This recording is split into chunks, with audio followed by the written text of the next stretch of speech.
Boa noite, pessoal. Sejam bem-vindos a mais uma live do Diálogos Ambientais. Estamos começando aí a nossa quinta live da Semana do Meio Ambiente, do Diálogos Ambientais. O pessoal está chegando, está entrando devagar também. Sexta-feira, quase noite de lua cheia, né? Aqui, pelo menos em São Paulo, tá uma lua bem bonita. E a gente vai já chamar a nossa convidada que já está online. A live de hoje é sobre um tema extremamente relevante, um tema super importante, né, para a gente discutir e dialogar, principalmente no momento que a gente vive. Então, o tema da live seria os impactos da pandemia nos povos da floresta. É um tema que, para mim, é muito importante de se falar, de se discutir, de se refletir, né, e de dar voz, obviamente, para essas pessoas, para essas comunidades. E a gente convidou para estar nessa live com a gente hoje a Priscila Fonseca. Eu vou já chamar ela para a gente começar a conversar no tema. Ela já está aqui online. E a conexão também nos ajuda, né? Hoje, sexta-feira, todo mundo conectado aí, com muitas lives acontecendo. Inclusive hoje. Oi, Pri. Oi, tudo bom? Tudo bom, querida? E aí, seja bem-vinda. Que bom falar com você, que Tá bom. bem? Tô te ouvindo bem, tô te ouvindo otimamente bem, tô te vendo também. Que bom. Então, hoje é um dia especial, né, Priscila? Porque é o Dia Mundial do Meio Ambiente. Essa live também foi muito desejada, esperada, né? É uma live muito importante para a gente discutir nesse dia especificamente do Dia Mundial do Meio Ambiente. Justamente foi por isso que a gente resolveu fazer no Diálogos Ambientais a Semana do Meio Ambiente, para cada dia a gente discutir um assunto relevante, um assunto importante, né? Um assunto que é extremamente necessário e urgente na pauta brasileira, né? Que é justamente a questão dos povos da floresta. Então, Priscila, eu queria que, inicialmente, você se apresentasse, falasse um pouco de você, né, para que a gente te conheça um pouco mais, para quem está nos escutando, para quem está chegando agora. Essa é a live dos impactos da pandemia nos povos da floresta. E aí a gente queria primeiro que você se apresentasse, falasse da sua experiência, né, com esse tema. E em seguida a gente vai conversando aí, que tem bastante coisa para falar, né? Tá, maravilha. Eu sou Priscila Fonseca, sou filha da Dora e do João, neta de Aparecida e de Maria Eva Salomé. Esse é o nome da minha avó paterna, que dá o nome de um projeto meu pessoal de formação de meninas negras. E eu sou formada em Relações Públicas, sou do interior do Paraná, de Apucarana, moro em São Paulo há 8 anos e tenho uma carreira no terceiro setor de mais de 10 anos. Hoje eu trabalho na Associação Vagalume, que a gente vai falar um pouquinho mais além, mas é uma organização social que existe há 18 anos, e a gente tem bibliotecas comunitárias no interior da Amazônia Legal. Sou ativista dos movimentos sociais, do movimento feminista, do movimento negro, e para mim é uma alegria, quero agradecer esse convite para a gente ter essa conversa hoje.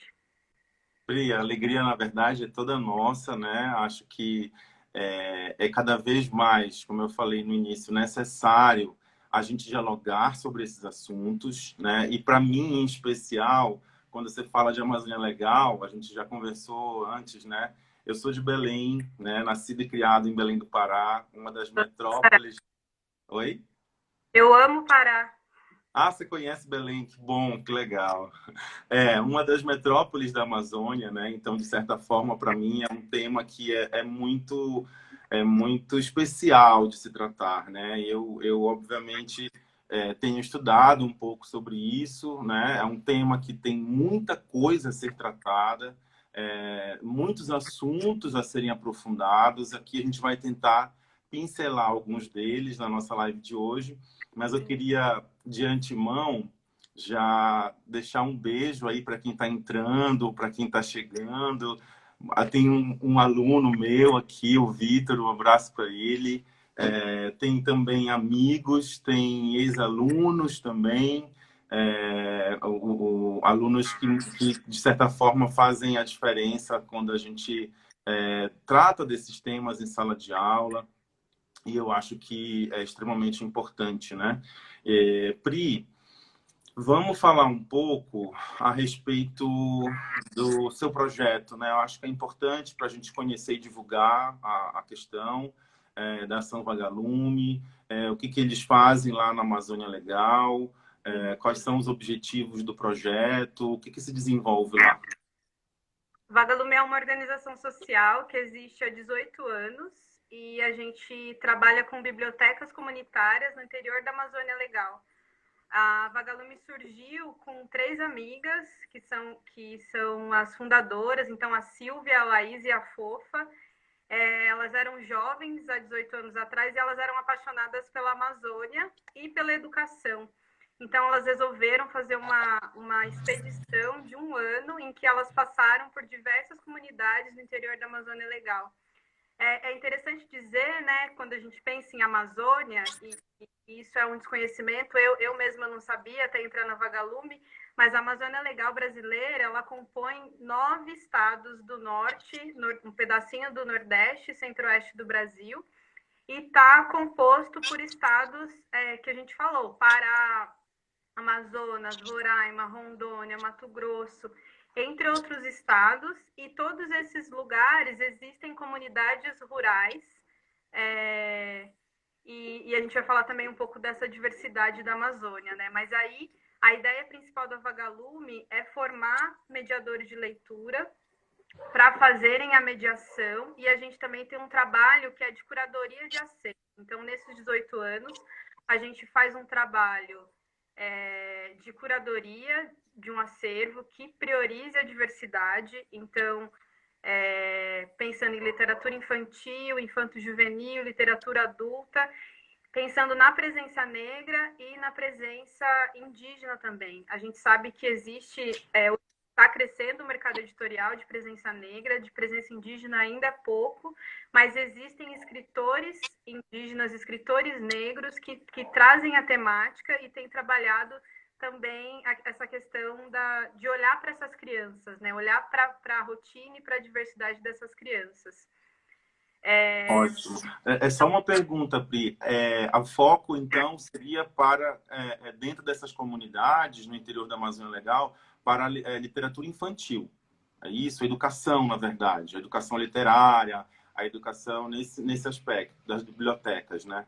A gente entende a literatura como uma porta de ampliação de leitura de mundo, de criação de novas sinapses, né? Existem várias pesquisas que dizem que quando a criança escuta alguém fazendo uma mediação de leitura, ela tem mais facilidade de desenvolver outras habilidades. Então, a fala, o andar, e aí a gente acredita que com o processo, né, da inserção da literatura, essas crianças se desenvolvem. Pensando também que o Norte tem os menores IDHs do Brasil, na verdade, o menor IDH, e essas comunidades não tinham, naquela época, livros infantis, né, literatura infantil. Todos eles tinham acesso quando tinha o didático.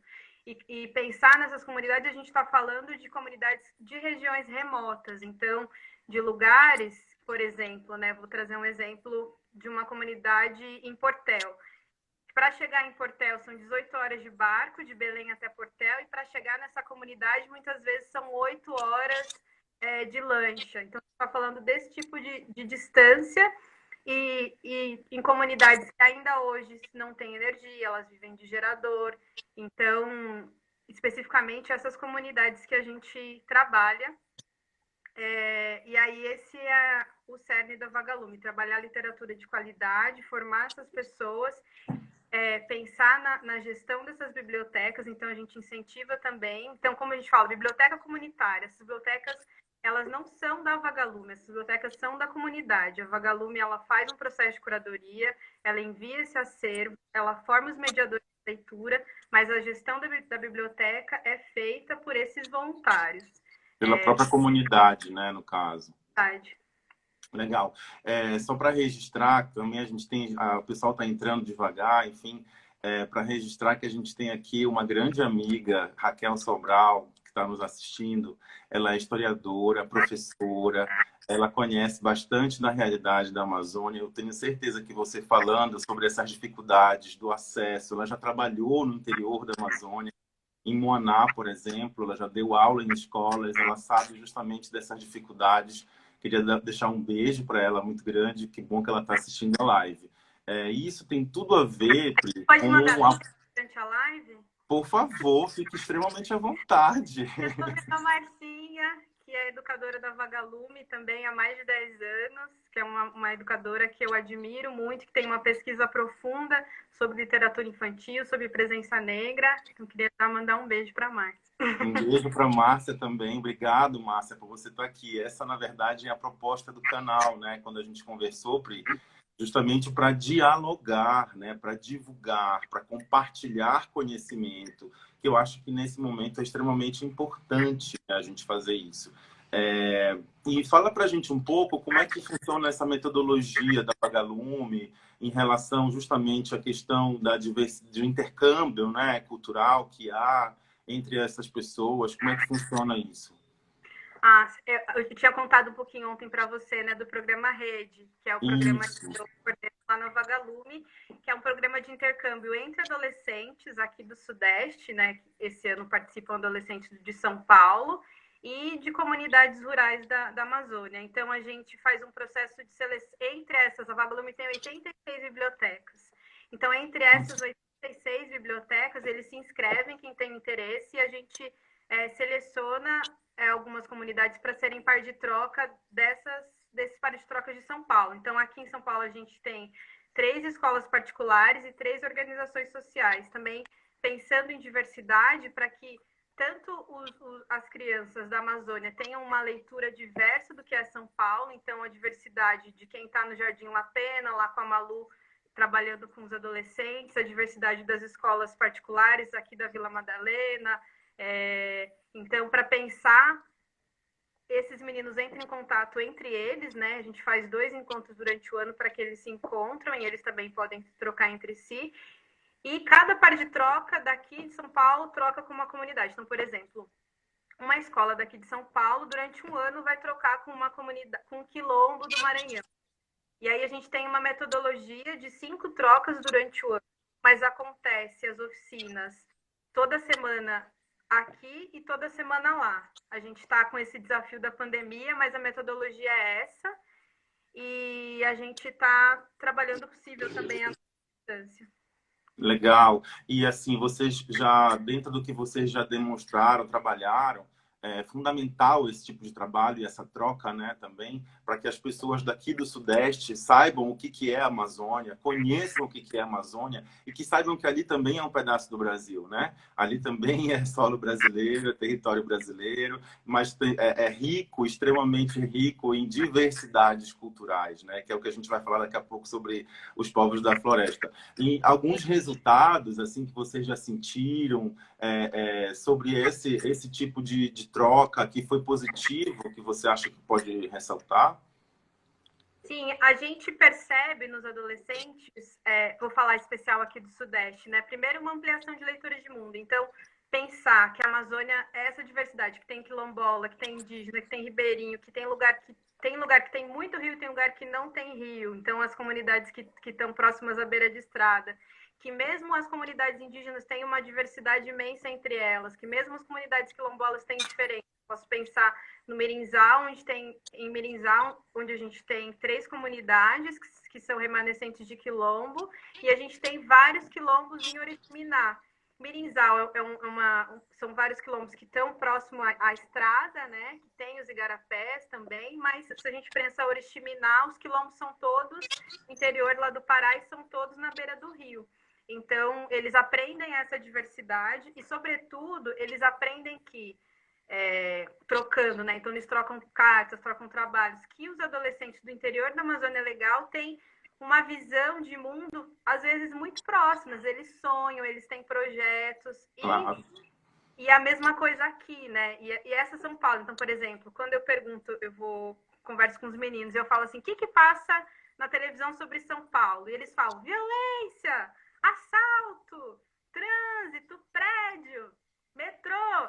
E eu falo, o que vocês fazem aqui nessa organização social? Balé, karatê, capoeira, leitura. Então, para mostrar a ideia, né, que eles contem um pouco do que é viver na cidade grande, com todas as complexidades, a mesma coisa do que é viver na floresta. E aí, eu acho que eles aprendem muito a valorizar a diversidade cultural, a valorizar, às vezes, a vida de acesso que eles têm aqui no Sudeste. E para a Amazônia também é um presente, eles acreditam, falam bastante nisso, né? Conhecer uma pessoa de São Paulo, aprender o que ele faz, como que é a rotina dele, e, sobretudo, se aproximar no lugar da amizade mesmo, né? A gente Sim. faz as avaliações no fim do ano, quando eles mandam as cartas do que foi esse processo, e eles contam todos os aprendizados que eles tiveram. Isso é fundamental. Eu queria frisar na sua fala, que foi muito precisa, a questão da troca da diversidade cultural. Eu acho que isso é fundamental, né? Principalmente num país em que foi construído de forma diversa, justamente com vários tipos de comunidades diferentes, né? Que sempre, inclusive, foram invisibilizadas. E a gente precisa, sim, fazer essa troca, porque é através da troca que a gente conhece, que a gente compartilha e que a gente respeita, né? Então, eu acho que é exato, e que a gente conhece essas pessoas. O preconceito é diminuído na troca, né? Acho que não só no programa, mas quando a gente conhece o outro, a realidade do outro, a gente se aproxima, né? Sem dúvida, se colocar no lugar do outro, né? Isso é tão simples, mas está tão difícil atualmente, porque muita gente não consegue, né? Infelizmente. Mas já falando, então, um pouco de comunidades, você ressaltou aí as comunidades remanescentes de quilombos, comunidades indígenas, até mesmo ribeirinhos, aqueles que moram próximos dos rios, etc. Vamos falar um pouco desse conceito, né, amplo e bem generalizado dos povos da floresta, que hoje em dia muito se comenta. Queria que você desse um pouco um apanhado geral sobre esse conceito, e aí a gente pode adentrar aí da forma que for o diálogo, né, a outras questões que são extremamente pertinentes a esse conceito. Sim. Eu acho que é bastante interessante quando a gente pensa floresta, quando a gente pensa Amazônia, geralmente a gente assimila a floresta Amazônia aos povos indígenas, né? E aí é interessante a gente frisar que dentro da floresta existem diversos povos, diversas culturas. Então, tem os povos remanescentes de quilombo, tem os povos que são ribeirinhos e que não necessariamente estão ligados às etnias, mas também quando a gente fala, eu chego em comunidades que não se reconhecem indígena, mas fisicamente eles são indígenas, e a gente sabe também que foi um processo estrutural de tiragem da identidade desse povo, né? De destruição de identidade. E acho que nos últimos anos, nos últimos 20 anos, quando começaram as políticas de ampliação desse território, começaram as políticas de demarcação de terra, começaram a política de valorização das culturas, esses povos passaram a se ter. Tanto os povos quilombolas, que são remanescentes de quilombo, que tiveram seus avós escravizados e começaram a cuidar da terra também, tanto os povos indígenas, e as pessoas que estão nesse território e não se reconhecem nem como quilombola, nem... Então, povos da floresta é para abarcar toda essa diversidade de pessoas, de comunidades que vivem do cultivo da terra, que vivem na proteção da floresta e que têm essa vida dentro da floresta, ou próximo, ou construindo uma nova floresta, quando a gente pensa, né, no estado do Mato Grosso, por exemplo, que foi completamente devastado nos últimos anos. Então, como é que eles ressignificam também o viver na floresta? E quando a gente pensa em território da Amazônia Legal, esse conceito foi instituído há mais de 40 anos, né? E com a devastação também vai diminuindo o território de floresta. Maravilha. É importante. Primeiro, eu queria deixar um beijo enorme.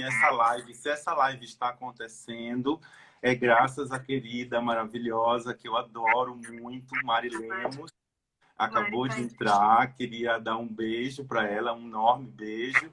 Ela que apresentou a gente, não foi, Pri? E justamente acho que é uma pessoa que eu aprendo bastante também e ensina bastante sobre muitas coisas importantes, muitos temas necessários e urgentes, né, atualmente. Mas na sua fala, Pri, eu gostei bastante, eu queria ressaltar justamente essa questão de se identificar, né? Isso é muito latente no Brasil quando a gente, por exemplo, eu venho, como eu falei, de Belém, Sim. e grande parte da sociedade paraense, no Brasil inteiro, tem vergonha de dizer que é índio. Ou tem vergonha de se identificar como índio ou dizer que é descendente de índio. Né? E isso historicamente é construído na sociedade brasileira, né? De uma forma que essas pessoas sempre foram invisibilizadas, sempre foram criminalizadas e, de uma certa forma, discriminadas, obviamente. Né? E, por conta disso, é incutido na sociedade brasileira, de uma forma geral, do homem branco e etc., né? Todos esses preconceitos. E, de certa forma, eu acho que é importante a gente, para entender essas pessoas, né? E até mesmo mostrar, eu acho que o trabalho que a Vagalume faz e o programa Rede também é interessante por isso, porque com essa troca você consegue se identificar, se enxergar, se conhecer melhor, né? E de alguma forma se identificar com aquela cultura. Eu acho que isso é fundamental, né? E justamente, enfim, em outros países é engraçado isso, porque historicamente, de fato, sempre foram invisibilizados, né? Inclusive em outros países, os povos originários eles são ressaltados, né? As pessoas têm orgulho de dizer que são originários daqueles povos. E em alguns lugares eles foram restituídos, né? Se a gente pensa na história da Nova Zelândia e da Austrália, os povos indígenas tiveram direito à sua terra novamente, tiveram direito ao cultivo da sua ancestralidade, tiveram direito de colocar na Austrália, né? A bandeira dos aborígenes está junto com a bandeira da Austrália. Então, e aí, a partir desse processo, tem o processo de ressignificação da história, né? Quando você recebe o direito de pela sua ancestralidade, pela sua dignidade, você passa a ter orgulho disso, né?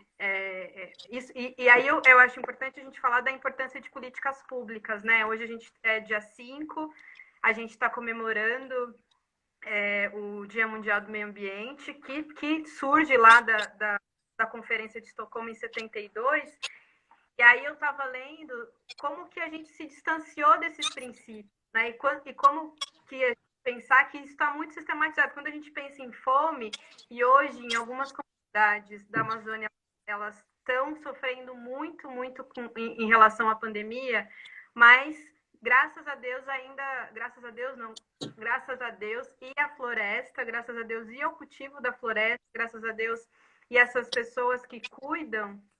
E aí eu posso falar Deus e deusas, posso falar da mãe natureza, né? Gaia, né?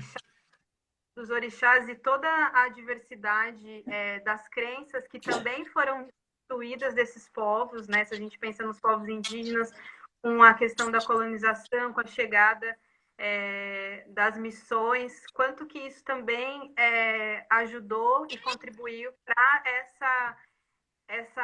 esse distanciamento da identidade, né?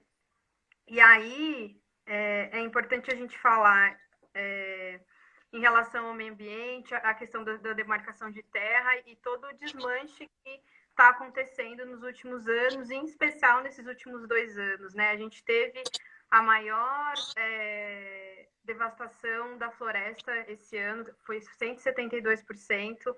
A gente sabe que desse território que foi derrubado, 70% está sendo utilizado pelo agronegócio. O quanto que fazer esse processo de desmatamento próximos ao rio tira a vida não só desses povos, mas também a nossa vida. Eu tenho falado isso e já quando começou essa questão da pandemia, né, como que foi foi como é que posso dizer, o jogo de dominó, quando você faz assim e vai caindo as teclas uma atrás da outra, né? Então a gente teve as queimadas aqui, a gente teve as queimadas na Austrália, a gente teve vários processos de devastação no mundo todo e estourou o Covid. Então, quando a gente tira o ecossistema, quando a gente coloca esses animais silvestres mais próximos da gente, a gente tem essa explosão violenta e que está devastando muitas pessoas e também as pessoas da floresta. E especificamente, né, Pri, a gente sabe que em relação às comunidades tradicionais, os povos da floresta de uma forma geral, a gente sabe que eles sempre tiveram que lutar contra essas doenças, né? Historicamente, quando os portugueses, né, invadiram, né, o Brasil, não conquistaram, né, não descobriram, mas sim invadiram, na minha opinião, pelo menos, trouxeram doenças, né? O europeu trouxe doenças e essas pessoas tiveram que lutar já desde mais de 500 anos lutando com essas doenças. E agora, mais uma vez, não necessariamente os europeus. Oi? A história se repete, né? Porque É, aconteceu na China, mas é isso, é um processo de desencadeamento de devastação e exatamente. está impactando nas mudanças climáticas e tudo isso. E aí, o quanto impacta essas pessoas que estão dentro da floresta. Eu acho que eu estava pensando, né? Tem essa diversidade imensa no território da Amazônia Legal, mas em todas as comunidades que eu tive a honra de conhecer e participar, tem um valor que é comum a todas elas, sejam essas quilombolas, sejam essas indígenas, é o cuidado pela terra, né? O valor da terra. Então, eu acredito, os povos da floresta são os povos do cuidado. E as pessoas perguntam, mas por que eles precisam de tanto pedaço de terra para morar? E aí essa cabeça... Caiu, menino, o celular. E aí é Sem essa... problema. Só um minutinho. Essa cabeça eu posso dizer de branco, né? Mas é essa cabeça do colonizador que acredita que o tanto de... Peraí, deixa eu focar. Sem problema, sem problema. Se arrume aí direitinho, acontece nas melhores lives. Primeira live, foi uma adaptação aqui, foi. Pronto, ótimo. Esse processo, o que eu estava falando? Perdi o foco. Não, justamente a gente estava comentando que o europeu trouxe essas doenças em algum momento e agora a gente tem uma nova pandemia, né? Justamente a gente já sabe com os estudos aí que se apresentaram que tem origem nos danos ambientais, nos impactos ambientais, na forma como a gente lida com a natureza. E essas comunidades, principalmente, que dependem da natureza, elas têm um conhecimento tradicional que pode, inclusive, né, Pri, como a gente estava conversando, combater a própria pandemia, né? O comportamento, o modo de vida dessas comunidades pode, inclusive, ajudar a combater a pandemia. Mas, na verdade, agora, o que está acontecendo, a gente sabe, é justamente que elas estão sofrendo muito mais com os efeitos da pandemia, né? Em relação, por exemplo, às pessoas que moram nas cidades, etc., e outras populações. Essas pessoas elas já eram destituídas de direito, né? Antes da pandemia. Então, a gente chega nas comunidades, não existe hospital, não existe nem... E não necessariamente precisaria de ter o hospital, estrutura, né? Mas precisaria de ter médicos, né? Se a gente pensa no Desmonte, que foi o programa Mais Médicos, eu conversei com pessoas que tinham sido consultadas pela primeira vez, né? Com essa oportunidade de Mais Médicos. E aí, quando se retira, é muito louco. Aconteceu esse desmonte, os médicos foram retirados, daí aconteceu a pandemia, aí precisa contratar para devolver, entre aspas, porque os números não são iguais. Então, e aí o que eu estava falando antes, é essa cabeça, né, das pessoas de achar que precisa de ter mais terra para ter gado, mais terra para plantar, mais terra para devastar, e o quanto que a importância de ter a floresta em pé vai fazer com que a gente se mantenha vivo, né? O tanto que a gente está vivendo agora esse processo de autossabotagem mesmo, enquanto humanidade, né? Enquanto os povos que a gente pode colocar em extinção hoje a floresta, os animais, mas na sequência vem a gente, né? Eu acho que Claro. é a prova cabal Eu acho que, na verdade, é mais uma oportunidade que a gente tem de valorizar e respeitar essas comunidades, né? De Sim, nos desconstruirmos, de alguma forma, de qualquer tipo de preconceito que a gente possa ter, né? Individualmente, cada um. Eu acho que também parte de uma desconstrução interna, é uma luta interna, para que você possa se colocar no lugar do outro e valorizar esses conhecimentos que são fundamentais e que atualmente, infelizmente, muitos deles estão sendo criminalizados, né? E mais uma vez invisibilizados. Eu só queria aqui, em relação à questão da pandemia, ressaltar, né, que inclusive a gente postou nos stories de Diálogos Pontoambientais uma vaquinha que tá ocorrendo de uma grande amiga que está lá em Belém, inclusive, que me mandou ontem isso, a Maíra Castro. Ela me mandou uma informação de que a Floresta Nacional do Tapajós, que é em Alter do Chão, na sim. região de Santarém, ó, não sei se você conhece, a Flona, eu tive a oportunidade de ir em Alter do Chão há uns 3, 4 anos atrás. Não conheci Alter do Chão. Eu que sou paraense, né? Conheci depois de vir morar para São Paulo. Me encantei com o lugar. É uma É uma beleza das assim, lugares mais lindas. absurda, né? Então acho que vale a pena. E fui fazer uma trilha na Flona. Ah, Conheci a Flona, é lindo, lindo demais. A Floresta Nacional do Tapajós é uma floresta que é preservada, né, por lei, inclusive, é um espaço protegido legalmente, né, pela Constituição e por todas as leis. E eles estão tendo invasão de terras, né? Eles estão, nesse momento, com risco de segurança alimentar, eles estão passando fome. Muitas comunidades, justamente por não estar tendo fiscalização nesse sentido dos órgãos ambientais durante a pandemia, eles estão mais fragilizados ainda do que eram. Então, a Maíra, ela fez uma vaquinha online, a gente postou lá no stories do Diálogos, quem puder ajudar, eu acho que é importante a gente poder ter essa ajuda, né, obviamente, para essas comunidades. é. E aí, Pri, em relação também, que você falou de políticas públicas, né? É, a gente está tão carente de políticas públicas, principalmente para essas pessoas, para essas comunidades atualmente, né?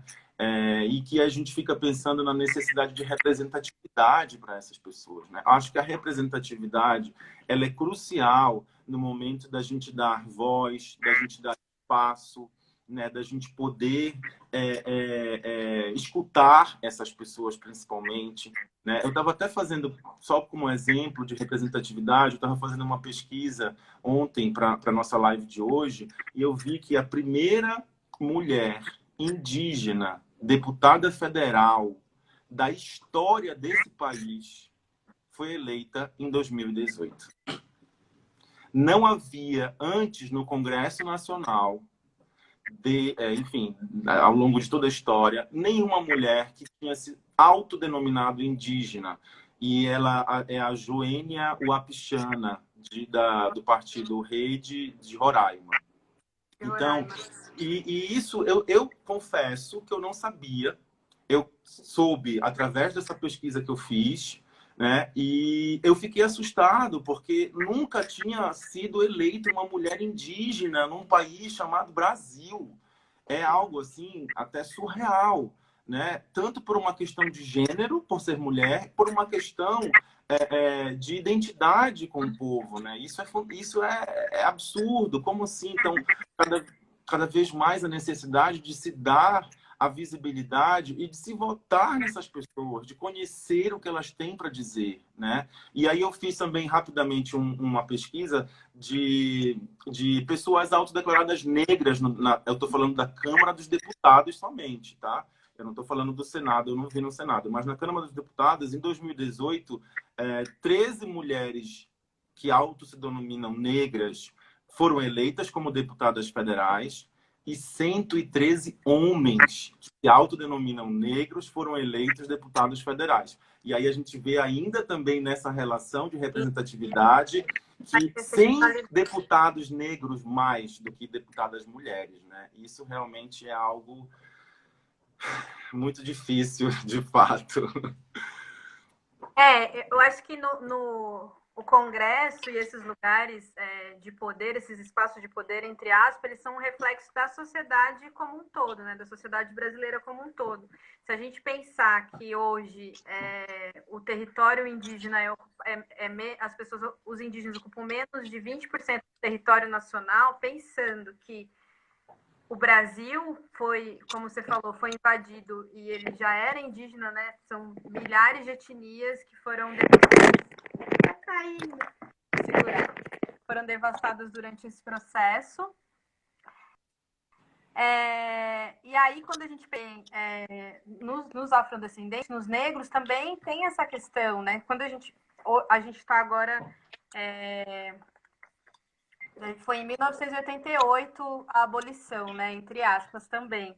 Então, a gente está falando de 3 gerações, né? A minha bisavó foi escravizada. Então, isso é muito próximo da realidade que a gente está vivendo hoje.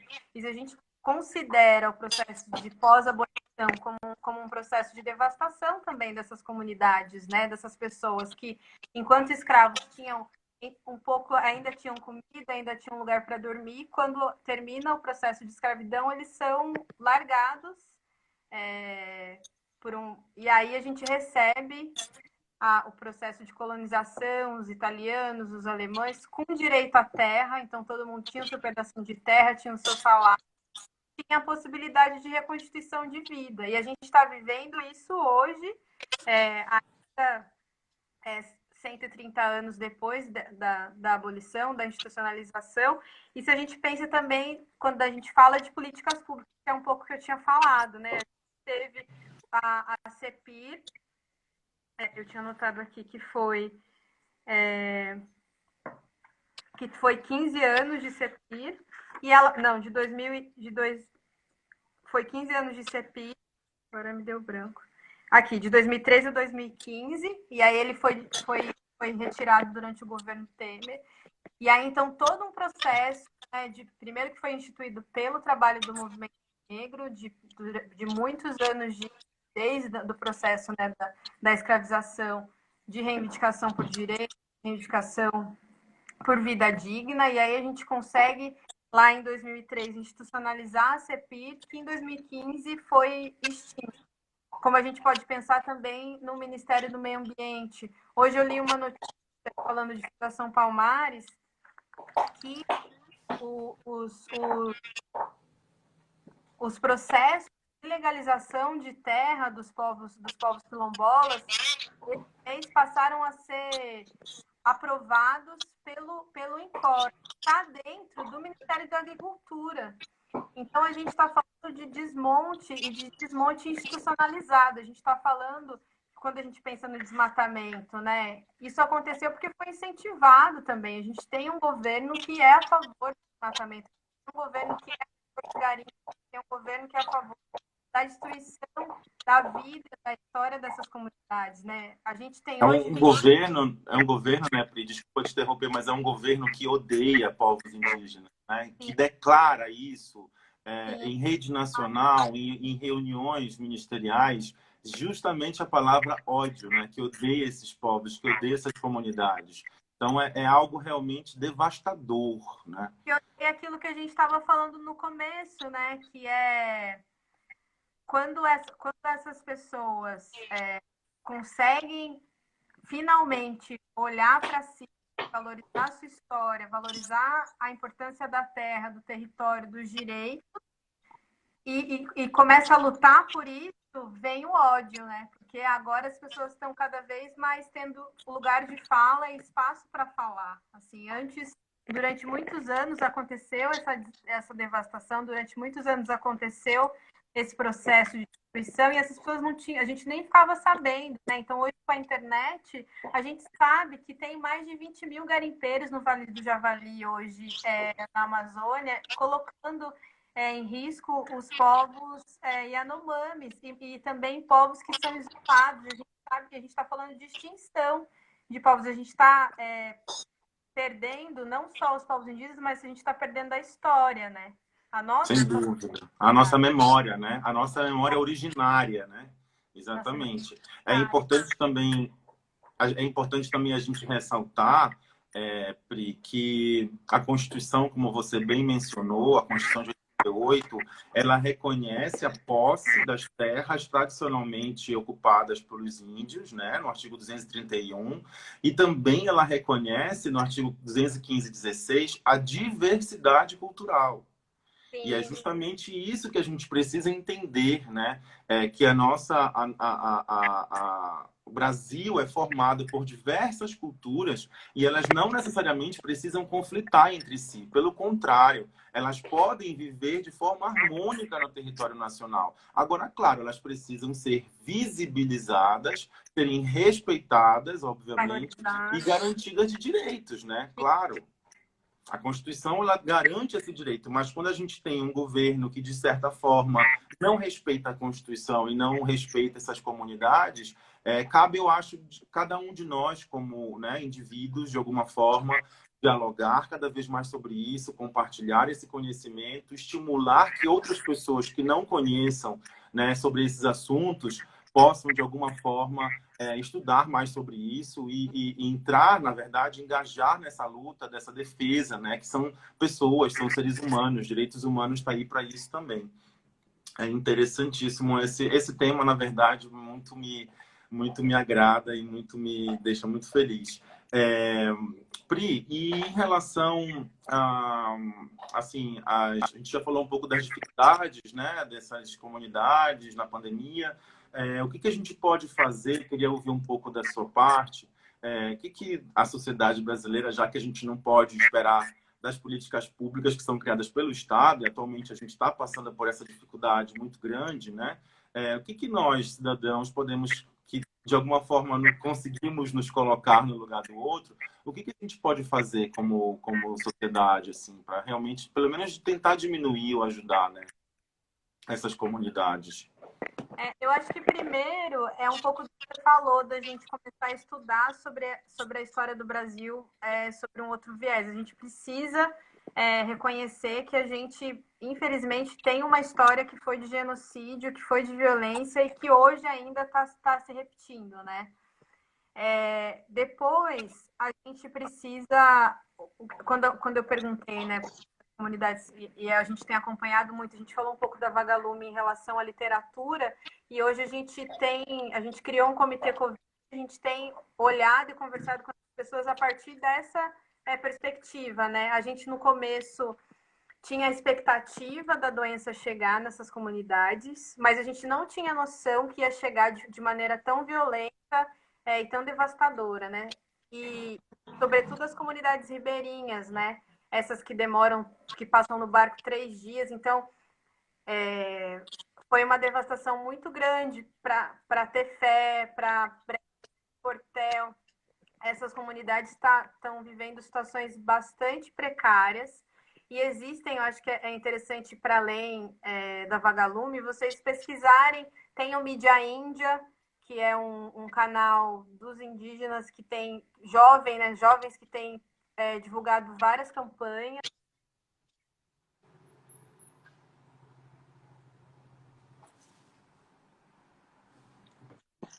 É legal a gente pesquisar sobre isso. E tem várias vaquinhas. Você falou dessa zona, a gente está com uma na Vagalume agora para essas comunidades do programa Rede, então para a gente conseguir mandar álcool gel e máscara e sabonete. E a gente pensa, mas sabonete, máscara, gente, não, assim. Eu conversei com uma comunidade há 3 semanas atrás e eles falaram, Priscila, tá todo mundo com virose aqui na comunidade. Aí eu já levantei as anteninhas, né? Virose, aí passou 2 semanas, ela falou, Priscila, você lembra que eu tinha falado que a gente estava com virose? Na verdade era Covid. E aí eles falaram, queria agradecer porque a gente conseguiu mandar uma leva de doações de máscara de tecido e foram as primeiras máscaras que chegaram, mesmo pensando nessa distância, né? Que demorou pelo menos um mês para chegar essas pessoas. Então, eu acho que a gente tem que pressionar. A gente sabe que a gente não pode esperar de políticas públicas desse governo, mas acho que a gente tem que derrubar ele. Eu falo enquanto Priscila, pessoa física. O máximo que a gente puder, acho que tem provas, muitas provas de responsabilidade do direito sabe muito mais do que eu. E a gente precisa pressionar essa opinião pública, né? Eu acho que tem várias pessoas que ainda estão acreditando nesse conto de fadas, mas a gente sabe que é pela nossa vida, né? Nem quando a gente fala de violência, pode falar de violência policial, pode falar de violência em relação a políticas públicas, mas é a nossa vida que está em risco, assim. Eu acho que a gente avançou muito em relação às maiorias minorizadas, né? Avançou nos últimos anos pensar a população negra, a população indígena que começou a ter voz, o acesso à universidade, como que esse acesso faz uma grande diferença. Eu acho que essa nova geração aí de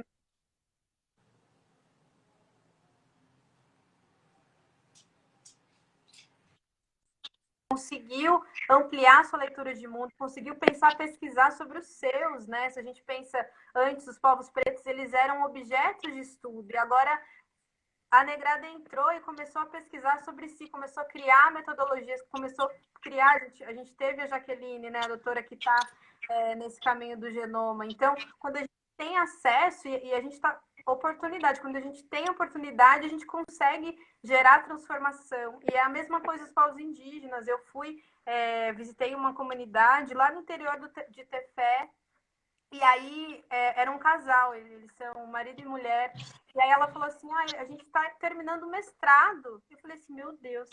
Eu peguei um barco para chegar em Tefé, peguei um avião Manaus, depois um avião para Tefé.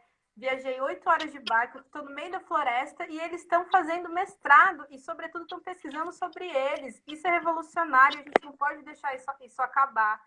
Então, eu acho que o melhor caminho é a gente apoiar, a gente pensar educação, a gente valorizar a educação, valorizar a saúde. A gente está sofrendo várias dificuldades com o Covid, mas se não fosse o SUS, a morte aumentaria muito. E a gente precisa todos os dias, incansavelmente, lutar contra esse governo, porque a gente precisa sobreviver, né? E eu acho que, como eu falei, são 20 mil garimpeiros lá no Vale do Javali. Tá acontecendo uma devastação absoluta da floresta. E a gente precisa olhar para isso. E olhar, se a gente não está pensando nos povos indígenas, que a gente seja egoísta e olha para a gente mesmo, porque a próxima geração não vai estar nem viva para contar a história em relação a isso. Sem dúvida. Pri, sem palavras pelas tuas observações. Você falando aqui, veio um filmezinho na minha cabeça, porque quando eu fiz o meu mestrado na Federal do Pará, foi em Direitos Humanos e Meio Ambiente.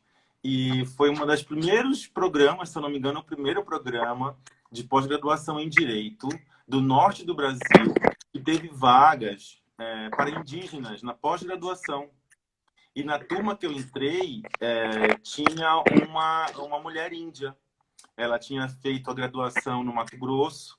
E aí, como abriu cotas para indígenas nessa pós-graduação, ela fez a seleção, passou, ingressou.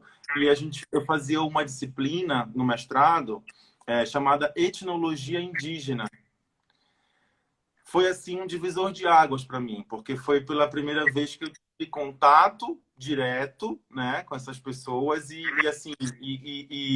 pude trocar, assim, a forma que a gente conseguiu de troca e de aprendizado foi assim, eu levo para minha vida inteira, né? Quando você falou lá que eles estavam com todas essas dificuldades, ainda estavam fazendo mestrado, isso é revolucionário. Isso deve ser compartilhado de uma certa forma para se divulgar ao máximo, que essas pessoas, com todas as dificuldades que elas enfrentam, elas ainda conseguem lutar para chegar a um conhecimento e que elas só dar oportunidade, como você falou, né?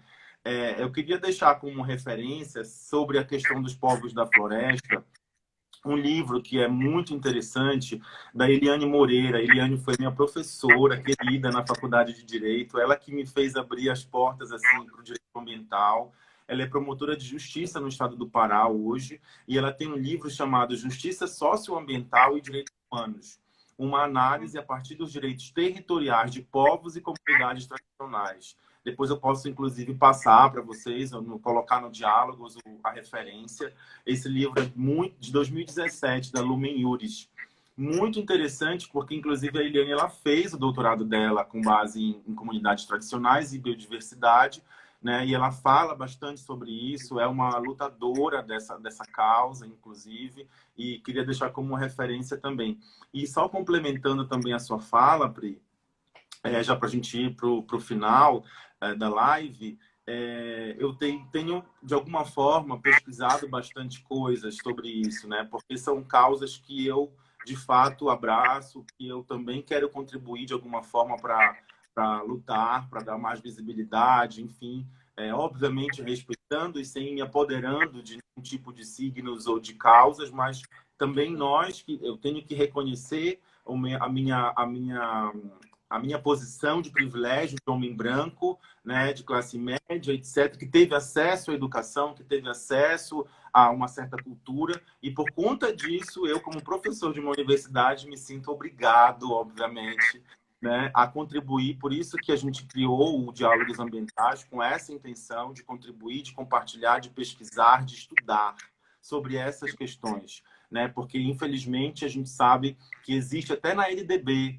né, que o ensino brasileiro tem que incluir, por exemplo, o ensino afro, o ensino indígena e etc. Mas a gente sabe que as escolas não são todas que aderem, não são todas que proporcionam isso para os estudantes, né? E a gente acaba sempre reproduzindo aquele modelo de conhecimento histórico ou de cultura americana, europeia, ocidentalizada, etc. E a gente precisa, sim, ultrapassar essa bolha, né? Além de pesquisar e estudar sobre as comunidades, é fundamental, por isso que também eu queria te ouvir nesse sentido, Pri, por isso que a gente convidou você para essa live, para falar sobre esse tema, escutar essas pessoas.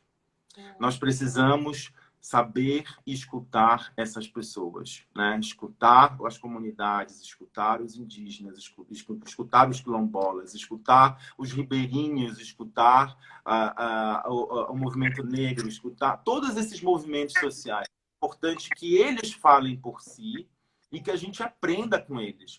Porque, né, quando a gente não faz parte de um movimento desse, a gente precisa entender o que eles estão lutando para a gente poder somar junto. Então, dar voz, eu acho que é fundamental, né? Escutar essas pessoas, dar espaço para essas pessoas, valorizar o conhecimento tradicional, que é extremamente rico em biodiversidade, né? Principalmente em muitas um conhecimento tradicional, enfim, eu poderia passar aqui mais uma live falando sobre isso, mas é extremamente rico e importante e o povo brasileiro não conhece, não tem conhecimento, né? É um absurdo isso. Principalmente valorizar a produção dessas pessoas. O que elas produzem? Por que eu não posso consumir o que elas produzem? Porque eu não. E aí, quando você fala que nós, como consumidores, também temos responsabilidade, é justamente isso, que a gente possa começar a comprar ou a adquirir, na medida do possível, produtos dessas pessoas e dessas comunidades. Por que não, né? Além disso, eu estava vendo um perfil aqui bem interessante também no Instagram sobre o boicote social. Por que não nós, consumidores, que temos pelo menos um certo conhecimento do assunto, né? Uma certa sensibilidade, não precisa ter esse conhecimento para ser sensível ao ponto, por que a gente não boicota empresas que não respeitam, por exemplo, as comunidades? Por que a gente não deixa de comprar produtos de algumas marcas de roupa, por exemplo, que são processadas por trabalho escravo, né? Porque a gente também tem como ter uma atuação muito mais forte nesse sentido como consumidor e justamente fazer esse boicote social. Acho que é extremamente necessário no momento atual, né? De empresas que não levantem bandeira, né, da diversidade, de empresas que discriminem certas pessoas. Enfim, eu acho que é importante também a gente dar. Isso vai dar visibilidade, vai combater o preconceito, vai combater a discriminação, apoiar os profissionais dessas comunidades. Isso é fundamental, né? Compartilhar, como a gente falou, conhecimento, desconstruir o seu próprio preconceito. Como eu falei desde o início, é uma luta interna, se colocar no lugar do outro e principalmente, né, que eu acho que é a maior função do Diálogos, lutar por justiça social, não só quando uma pessoa, quando um ambientalista, quando um cacique de uma tribo, ou com um preto ou uma preta morre. É lutar por justiça social todos os dias. Não é só fazer a hashtag lá, vidas negras importam, isso é importante, claro, mas ou vidas indígenas importam, mas sim lutar todos os dias por essa causa. Eu acho que isso é a principal mensagem que a gente precisa dar. Não é só quando acontece uma coisa aqui, outra ali. Porque está todo dia acontecendo, principalmente num país chamado Brasil, né? Que é um país que é o terceiro país que mais mata ambientalistas.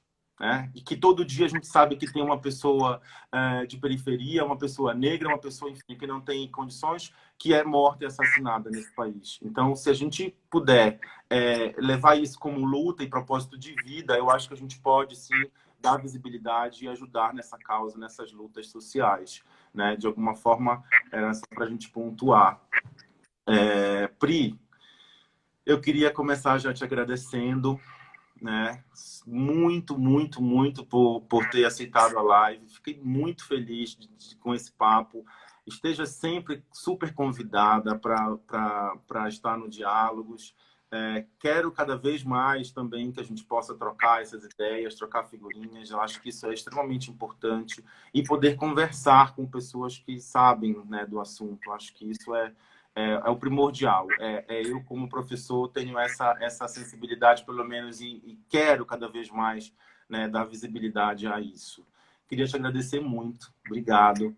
Queria agradecer a todo mundo que está aqui. Só amigos maravilhosos, só gente bacana, gente legal. Só para finalizar também, antes da Pri se despedir, lá no Stories do Diálogos, tem um post que a gente fez para ajudar na vaquinha do pessoal da Flona Tapajós. Se puder ajudar, por favor, ajude. E é isso, gente. Eu acho que a gente precisa, sim, se fortalecer como luta, né? Combater, sim, o atual governo e cada vez mais primar por justiça social, porque todos nós, todas essas comunidades são seres humanos, né? Então, se você quiser finalizar a sua fala. Não, eu queria falar um pouco disso que você falou da escuta, né? Eu acho a escuta extremamente importante e esse povo, os povos da floresta, são um povo que escuta, é um povo que observa, é um povo que respeita o outro, que respeita a natureza, e que respeita a criança, né? A gente fala assim, o que você quer ser quando crescer? E uma vez eu aprendi que nas comunidades indígenas eles não perguntam, jamais vão perguntar isso para uma criança, porque ela já é, né? E eu acho que a gente precisa olhar, aprender com esses povos. Tem muitos pensadores indígenas, tem pensadores negros, a gente precisa escutar essas pessoas. Agora tá surgindo uma onda de jovens falando sobre isso no Instagram. E a mesma coisa nas comunidades tradicionais, né? As comunidades quilombolas, as crianças têm